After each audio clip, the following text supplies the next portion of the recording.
Hello, everyone. Welcome to Recipe for Reality Small Bites. Thank you for bearing with us last week as we took a hiatus from this show and from the main show, Recipe for Reality. The simple fact of the matter is that my schedule was just way too busy. But we are back now with a vengeance. And usually I do theme these small bite episodes after the main episodes on the show. But today is my birthday, and I wanted to be a little selfish and just talk about my 10 favorite players of Survivor. Now, this does not necessarily mean I think they are the best players of Survivor in terms of like who I think would have the most success on a return. These are just my favorites. These are the people that if they're on my screen, I'm rooting for each and every one of them, and I will rank them from 10 to 1. But these are the 10 players that I get most excited to watch, even if they don't do well. And some of these players have had pretty catastrophic runs on some seasons of Survivor. Most of them have had at least one really good run, or two, or three. But I do think for the most part, these are just my favorite players. And I do have several, or if you're Jelinski, 7, but it's more than 7. It's very much several honorable mentions here. And honestly, for the sake of time and my editing sake, I didn't put pictures for any of my honorable mentions just because there are so many of them. But I wanted to give the due to all the players that I did consider for this list, even though they didn't make it onto this list. Going chronologically, actually, my first player on the honorable mentions list comes from Survivor Africa, and that is Ethan Zahn. Ethan's someone that I didn't love the first time, but kind of with every subsequent return, I've liked him more and more to where on Winners of War, like he was the person I was rooting for, honestly, the most for the early portion of the game. And on the edge, Marquesas, obviously, I considered Boston Rob, even though I'm not one of the biggest Boston Rob fans. I still love what he brings to the legacy of the show. I love watching him like on spin-offs like The Amazing Race and Deal or No Deal Island. Not spin-offs, but other reality shows. Like I love to see him anytime he pops up. He just brings so much to the show. It's just he's not in my personal top 10 favorites. From the Amazon, I did consider Jenna Maraska. I think she's a very underrated player, underrated winner, and someone that I think is just a great underdog on that season for a period of time, and then to see her get that win is very clutch. Pearl Islands, I considered 2 huge players, one hero, one villain. Rupert, obviously, being one big one. Again, not in my personal top 10, but I see why he's on so many other people's top 10s. He's just someone that I think if he had only played that one season or two, like he probably would be in this top 10. It's just we've seen so much of Rupert, and I feel like what you see is what you get with Rupert every single time, and that's not a bad thing, but I just think the 10 players I have on my list kind of offer something new every time they return. Whereas Rupert, you either love him or you hate him, and I do love Rupert. He just didn't make my top 10. And I also consider Johnny Fairplay, but, just wasn't a strong enough pick for my top 10, even though he would probably make like my top 20. Moving on to Vanuatu, I really love Chris Daugherty. I think he's a really underrated winner. I love seeing his arc on that season, though just when putting together a top 10, he missed the cut. Cook Islands, both the final 2, Yule and Ozzy, are 2 people I really considered. Ozzy especially, I named my dog after Ozzy, partially. I named my dog Ozzy for many reasons. Rest in peace to my dog Ozzy. I love Ozzy. He's just one of the OG, like, just great Golden Boy challenge people on Survivor. China, my first season I ever watched, I did consider both Amanda Kimmel and James Clement. The only thing is, like, with more time and more legends, they just really missed the cut. I think Amanda would probably be, like, my number 11. I love Amanda. It's just, this was such a hard list to compile, and I had to leave some people off that I really wanted to put on. Micronesia, I've always loved Eric, even though I don't think he's a great player. I've loved watching his arc as a fan, then playing his second time as a favorite, but he didn't make this list. Gabon, I think Randy is such great television. I think Randy is, like, one of the best casting choices Survivor's ever had. A lot of people hate Randy, but I love Randy, but maybe not because I love Randy, more so I love what Randy brings to the show. I also considered Maddie. I really like Maddie, but he's not necessarily a top 10 player for me. Token Teens, a lot of people in consideration here. Obviously, JT, Steven, and Taj being like that big 3 that I did consider, but ultimately I didn't put any of them on my list. Samoa, I did consider Russell, but I think with time, I don't really think Russell is a top 10 favorite player of mine. Again, kind of like the Rupert thing, where with more and more appearances, I kind of got a little bit more tired of Russell, to where, like, I don't necessarily know if I would be, like, super stoked to see him again unless he completely changes up his game. Redemption Island, I did consider Philip. I think Philip is an iconic character, and I just love watching what Philip brings to the show, but realistically, I couldn't put him in my top 10. South Pacific, I did consider Cochran, one of the great underdogs. I like his Caramon appearance a lot more than I like his South Pacific appearance, which is why I don't put him on my top 10. I was not the biggest Cochran fan until Caramon, where he won me over. And the same thing goes for Sophie, someone who I didn't love on South Pacific, but I really loved on Winners at War. And honestly, Sophie was probably like number 12 or 13 on this list. I really considered Sophie here. From One World, I consider her the greatest player probably of Survivor, which is Kim. I just couldn't put her in my top 10 favorites just because I think just the 10 on my list are more meaningful to me personally. But Kim, in terms of gameplay, she would be on this top 10 for sure. She's just not one of my top 10 favorites. Philippines, I did consider Malcolm. I love Malcolm. Blood versus Water, I considered Sierra, a great kind of anti-hero in a way on a lot of her seasons, kind of going against the majorities and shaking things up. Carrion, obviously I considered Chaos Cass. I just think she is one of the great characters of like the Survivor 20s and 30s. I think she just brings so much to all the seasons she plays. San Juan del Sur, I definitely consider Jeremy Collins one of my favorite winners, just someone I love to root for every single time he's on. He just missed the list as well. Ko-Rong actually had the most honorable mentions at 5. I think all of the final 4 are like some of my favorite characters of Survivor, some of my favorite players. Michelle, Aubrey, Ty, Sydney. The only reason I didn't put them on the list is because I only had 10 slots. And then Debbie, who I don't love Debbie, but I mean, what would Survivor be without Debbie? I mean, she provides some of the most entertaining moments of the show's history. Millennials versus Gen X, I really wanted to put David on the list, but again, 10 slots is a very small amount, so David missed out. He was probably in like the 11 to 13 range. And then David versus Goliath, I considered Davey. I love how Davey was on David versus Goliath, and he was one of the standout breakout characters. And then I obviously considered Mike White, but I think I just like Mike White so much as a person, like outside of Survivor as well, so maybe that's also tainting my experience, whereas the 10 I put on the list are like 10 people I love because of Survivor. And then lastly, from the edge of extinction, I did consider Victoria. I think she's a very underrated player and someone I really rooted for. I am surprised people don't talk about her more. And then Lauren, who I think is a very rootable interest as well. Her and Wentworth, I love their duo. I also did consider Wentworth. I forgot to bring her up when I brought up San Juan del Sur. But I didn't really consider anyone from the new era because I'll be honest, these new era players, I've only seen their seasons once or twice, so I haven't really had the time to like say that any of them are like top 10 players for me, but I think with time, I could see someone like a Cassidy or Jesse or Cody or maybe even Venus from the season like being one of my top 10 favorites, just with a little more time, but I didn't feel comfortable enough to put them in my top 10. So those are the honorable mentions. Sorry I didn't have pictures, it's just because honestly I had so many to rattle off, but here are my top 10 favorite players in Survivor. Again, this does not mean best. This is just my favorites. The 10 people that if I see on my screen, I am most excited to see, and I will most likely be rooting for them unless they do something absolutely like Varner-esque to lose my trust. But at number 10, we have someone who I didn't love the first time I saw him, but every single subsequent watch, I've loved him more and more to where I think I love him now on his first appearance more because of those subsequent appearances, which is Jonathan Penner. I love Penner's humor. I mean, he is a writer like Mike White, so he brings a lot of great quips. I love his banter with Jeff back and forth during challenges. My ass! Like, I love that moment. I just think Penner is a really great figure in Survivor, also because he doesn't have the mentality to necessarily align with the majority all the time. He sometimes likes to be that defiant one, kind of going against the grain, which I really appreciate, and it makes for fun storylines. Like, I remember in Micronesia, I believe he was the biggest opponent to, like, that kind of Black Widow contingent for the early portion of the game. Like, he wasn't necessarily working with the majority in that season. On the Philippines, he was kind of an outsider that had to fight his way through. I mean, he's a very scrappy player, which I really appreciate. Is he the best player? I don't think Jonathan Penner ever wins a season, but he's someone I really root for. And because of his also real life circumstances with his story with his wife and ALS and, you know, the stuff that Yule talked about on Winners at War involving Jonathan Penner, I don't know. I just think Jonathan Penner is one of the great figures of Survivor, and he's one that I am always excited to watch or rewatch when I watch those seasons back. At number 9, the queen herself, Sandra DiazTwine. Again, a player that I think on Pearl Islands, I thought she was fine. I like Sandra, but I mean, I didn't think she stood out over like Fair Play and Rupert.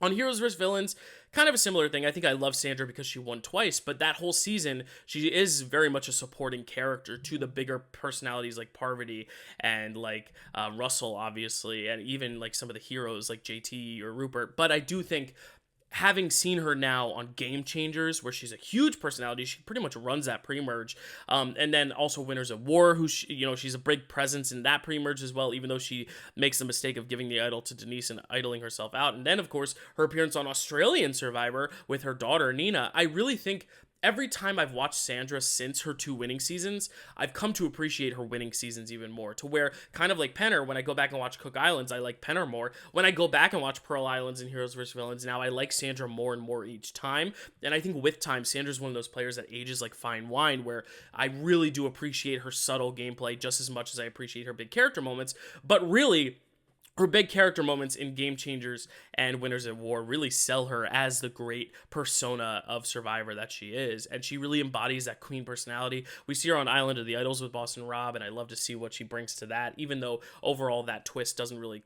tend to pan out too well, because Tommy doesn't even go to the Island of the Idols, and he ends up winning the season, so it's kind of a sham twist. But I really like having her consistently present on the screen, commenting on people's gameplay. I don't know, Sandra's one of the great figures of the game, and someone that I've really come to appreciate. And then seeing her on The Traitors, which I know is an unrelated show to this, but I think she displayed a lot of good strategic ability there. She just couldn't minimize her threat level because of who she is, but I think the reason she had that threat level is because of her Survivor status, and I think she is the queen for a reason. I mean, she won twice, and that's something that is just so iconic and so admirable, and makes her one of my top 10 favorites, even if she isn't necessarily at the top of my list there. But at number 8, someone who's only played once, but someone who I loved so much that she is the number 1 person on my list. If I want to see any player ever return to the game that has not, she's probably my number 1, which is Janet Carbon from Island of the Idols. This is a cursed season, obviously. Aside from the twist that I talked about, I just think the whole Dan Spilo situation really taints that season. But I think Janet, through that situation, shows so much grace and so much composure. But it's not because of that moment that I put her on. I was a stan of Janet. Janet was a favorite of mine from the very beginning. She came onto the show as like the oldest woman on the season. I was worried she would be pegged as like just the easy vote off, but then she's the first one to make fire. I mean, she's essentially super mom out there. She's a great survivalist. She's great in challenges. She's very social, just so heartwarming and endearing. She's basically what I think everyone else imagines Denise to be, and I really do like Denise, but I think Janet kind of takes the Denise way of playing and even amplifies it even more. And honestly, the only reason Janet doesn't win is because Dean has an idol nullifier, which I think is a little BS. Also because the way Dean got the idol nullifier was through a coin flip. So like, if there's no idol nullifier, Janet uses the idol at 5, makes it to final 4, and then if she doesn't win immunity at 4, she's going into fire, and I would guarantee 99 out of 100 times Janet wins fire making, which means she's in the final 3. And against Tommy, against Lauren, against Nora, against Dean, against anyone, I think Janet would win. I just think she's got one of the great stories, and I really think she's one of those players that's so screwed over that every time I watch her season, I'm more and more angry that she gets screwed over, but it makes me more and more endeared to Janet and wanting to see Janet succeed. Listen, I know this is probably my polarizing pick here to have Janet on this list, but I genuinely think Janet is one of those great characters of this late era, and someone that even in one appearance, and a very recent appearance, I can confidently say is one of my top 10, to where if Janet is playing on another future season, which I hope happens before it's too late, before they start calling back all these new era players, which I don't even know if we'll see any returning players from the pre-40s, but I really hope Janet gets her chance to shine again, because Janet is one of those players that I just consistently love watching and rooting for on her season. So she's here at number 8. At number 7, someone who I think is elevated because of his podcast game, but someone I loved from the very beginning, which is Rob Cesternino. I didn't even know Rob had a podcast until a few years ago, after I had finished watching the Amazon and All-Stars. I mean, his elimination in the All-Stars is heartbreaking every time for me, because it's one of those things where I think no matter what tribe he was on, no matter who he was dealt, what hand he was dealt, he was going to go home early just because he was a big threat. Because basically every single person who watches the Amazon, yes, Jenna wins, but everyone's looking at Rob as like the breakout player, dominant force of that season. And I just think Rob, his humor paired with his gameplay is just so fun and so satisfying to watch as a viewer. But then, as I did say, like, the podcast game helps too, because he just shows such a clear love and passion for the game that I really relate with. And I think when I watch his podcast, I can feel like, Rob and I have like a similar wavelength when we think about the game and the way we kind of approach the game and love the game. So Rob is just one of my all-time favorites, especially of like the old school. I think Rob is just one of my favorite players from that early era of Survivor. At number 6, someone who, again, with every appearance grew on my list, so much so to where when I go back, I love him more and more, which is Tyson. Tyson is someone the first time is great villain, just kind of this kind of egotistical kind of not a bully, but he's snarky. He doesn't treat Sierra very well.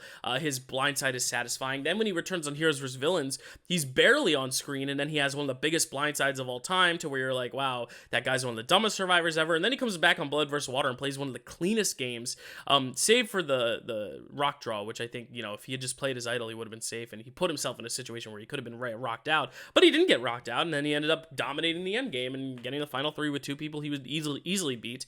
And then on his Winners of War appearance, he shows the emotional side, the father.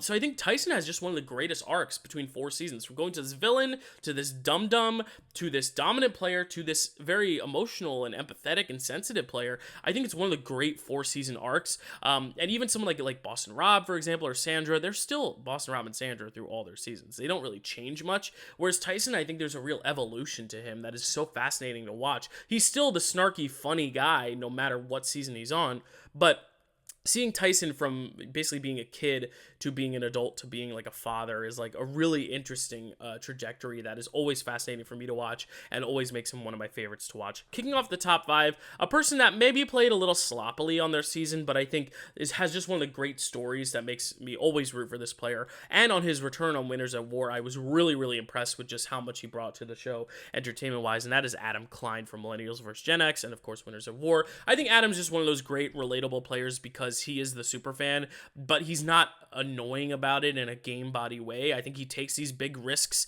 and swings that you don't necessarily see a game bot do. Like, trying to pull the idol off of the podium when it's not really an idol, like the fleur-de-lis. Like, that is not game body. Like, yes, some of the strategy and the number crunching is game body, but like taking those big swings and like kind of having those big arguments with Hannah in the final tribal at Millennials vs. Gen X, and the stuff with Taylor and the food. He's a sloppy player, but he's a very entertaining and engaging player, and I think he kind of just gets, shoved aside sometimes by the fans and the community as like, the super fan game bot, whatever. But I really think there's so much more to Adam, and of course his story with his mom and about his mom, and the idea that he's playing not knowing what her health situation is going to be like when he gets home, only to find out that when he got home after winning, his mother passed away hours later. It's one of the most tragic, but beautifully poetic stories of any winner. And then to see him return on Winners at War, and he gets voted off rather early in the merge, but then seeing his father come out and share that moment with him, because his father didn't get to come out the first time because he was taking care of his mother,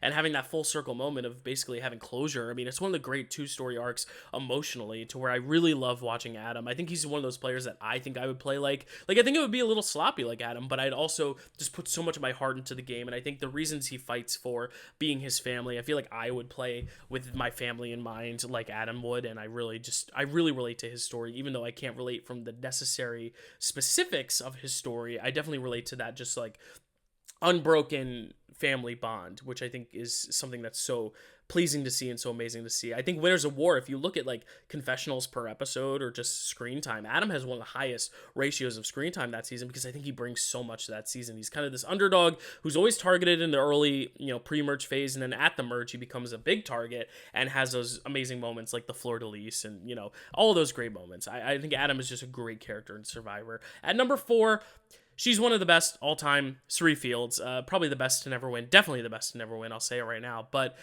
Cirie is great. Cirie is someone who I loved. The first time I watched her was actually Micronesia, because I started with season 15, so I hadn't seen Panama. But then going back and watching Panama, I get the hype. I super get the hype. But really, she on Micronesia, though, is just transcendent. Her and the Black Widow Brigade with Parvati and Amanda and Natalie, like, that is some of the most entertaining Survivor. That whole stretch of, like, Eliza's blindside to Jason's blindside to Ozzy's blindside to James getting medevac, then the Alexis blindside, the Eric blindside. Like, that stretch of episodes, that 4 or 5 episode stretch, is probably the best stretch of Survivor we've ever seen, and that is mostly due to Cirie. I really think Cirie brings so much to that season. Also, the relatability factor of, she's the one who got up off the couch and played the game, and you at home could do that too. Like, I think there's a real relatability there. But it really wasn't until her Game Changers game, when she goes out having no votes cast against her, that just reminded me of how good she is. That she made it all the way to the final 6 with her level of threat and didn't even get a vote against her all season. It's really impressive. And there might be something to be said about the fact that they all thought they could beat her at the end in terms of immunities, so they were planning to cut her at 5 or 4. But You never know. And anyone can win any challenge. And you know, maybe Suri could have pulled out a clutch surprise Final Four immunity or something. But I do think Suri is just one of those great players, and when she goes out the way she goes out in Game Changers, it breaks my heart. I actually think Suri bumped up this list because of her appearance on Big Brother and The Traitors. I think The Traitors displayed just how socially magnetic she is, just how much of a mist she has on all the other players around her. And then on Big Brother, same thing. We got to watch in real time on the live feeds, watch her navigate, and the way we're able to just kind of watch these conversations go down and her just kind of pull the wool over everyone's eyes, but still do it in a way that everyone still trusts her and loves her. I mean, it is a social ability like no other, and it makes her one of the most exciting players to watch and one of my personal favorites. At number 3, a 2-time winner, Tony Vlachos, one of my favorite players, one of my favorite winners, of course. Tony just brings the entertainment. I really don't need to go into the specifics of Tony, but I do think in his first and even his second appearance, but especially his last appearance, Winners of War, he just shows such a great ability to not just play the game really well, but entertain us and bring us into a completely new world in thinking about the game and like building spy shacks and spy nests. Is it a little extra? Maybe, but the fact that he's able to pull it off with all the flair is really impressive, because a lot of people, if they were to do that, any other player, they probably would have gotten caught and sent home, kind of like he did on Game Changers. And I think he learned from that, and to see him kind of learn from his mistakes on the second go and then fix them for the third go, being as big a threat as he is and getting to the end with no votes cast against him, I think it's really one of the most impressive runs. But I'm not even putting him on the list for gameplay. I'm putting him on the list because I just love watching him and I love him, and I think, you know, he's from Jersey, so there's also that element that makes me want to root for him as well. It was really cool to see an all Jersey Final 3 in Winners of War with Tony, Michelle, and Natalie. Jersey represent. But yeah, Tony's just one of the greats of all time, and the only reason the two above him are higher is because they have that kind of nostalgic tie to them, which brings me to my number 2, which is Todd Herzog, a one-time player, but one who is actually the first person I ever saw win the game. He's from the first season I watched, and I think that's kind of a big reason why I love Todd so much and why Todd ranks so highly is because he's the first winner I ever saw. And I think Todd's great because he is a central person driving the strategy, but he still feels like an underdog because he is playing with some big threats. He's playing with Amanda and James, these people that, you know, are going to be really tough to cut. And to see how he's able to cut James in the way he's able to and getting him out with 2 idols in his pocket, and the way he's able to out-talk Amanda at Final Tribal. I mean, he really had a tough mountain to climb, and he climbed it very well while also still feeling like the main character and the driver's strategy when you watch it, even knowing that that mountain was so steep to climb. And I love his relationship with Courtney. I think they're very funny. You know, he has that element of snark and sass that you love to see from like a more like anti-hero of the game, where he's not a full-fledged hero. He's definitely not a villain, but he has that like kind of snarky twist to him. I really like Todd, and I think he's one of those people that I've always wanted to see return. And I know because of health reasons, you know, in the 20s and 30s he wasn't able to return, but I think he's in good shape now to where I would like to see a return from him. I don't know if it'll ever happen, but I really hope someday it does, because Todd is just one of the all-time greats of the game and one of my favorites. But at number 1, she is my favorite player of all time. If you just ask me who's your favorite, she's going to be the first name to come out of my mouth, which is Parvati Shallow. I think also because of the consistency of watching her make the final 6, then the final 3, then the final 3. I mean, she is one of those people who didn't get voted out early till Winners at War, so we just get to see a lot of Parvati's game, and I think every time she plays, it's a little similar, but there's always a little tinge and twist to it and a little evolution. I think she probably should have won Heroes vs. Villains. Even though with more time I've come to respect Sandra's win more,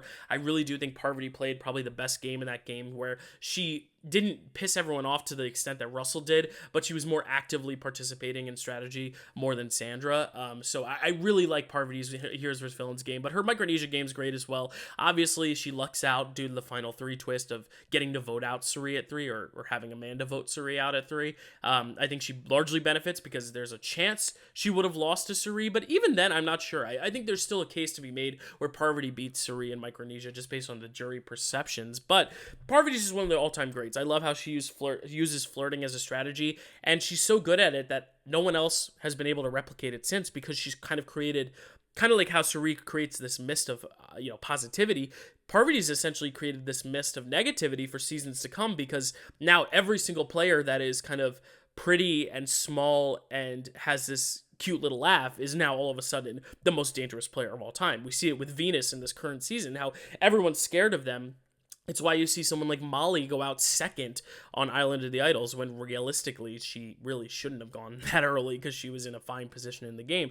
And I think that's just the Parvati effect. I think she's such an influential player that she has created this mist for seasons and seasons to come. And we see it on the traders too, her snark and her sass, but also the way she's able to like kind of trick Peter in the last few moments into actually like making him reconsider his thinking of her and kind of re-evolving his strategy, even though he's been 100% on her the whole time. I mean, I think she's just one of the great players to watch because of the way she's able to kind of weaponize the flirting, but also be likable. I mean, there's something to be said about a villain who is a villain through and through, but is also so fun to watch and so endearing to watch, and that we still want to see win. And that's hard with any villain because there are a lot of villains in Survivor that you want to see fail. People that I even love watching, like Russell and Randy, these are villains, but they're villains we want to see fail. Even Boston Rob to an extent. I mean, a lot of people love to see when Boston Rob gets blindsided at Winners at War and when he loses in All Stars, and his Redemption Island game is great because he's more of a heroic figure on that season. But there's a lot to be said about a villain who is strictly a villain that no one wants to see win, but Parvati's a villain who we want to see win and we root for, and she's always been my favorite, also because I have a massive crush on her, but she is just one of the great players. One of my favorite players, and I'm happy to put her here at number 1. So there is my top 10 list on my birthday of my favorite 10 players in Survivor history. It was a very tough list to put together. Of course, like I said, it was tough to cut Sophie and Cochran and, Kim and Jeremy, David Wright, like all these players that I love so much. But that is the 10 I came up with. So thank you so much for watching. I can't wait for tonight's episode of Survivor. It's very rare where Survivor airs on my birthday, so this is very, very exciting. And stay tuned for next week where I will bring you another Recipe for Reality Small Bites topic based on the episode we see tonight. So thanks so much, and see you next time.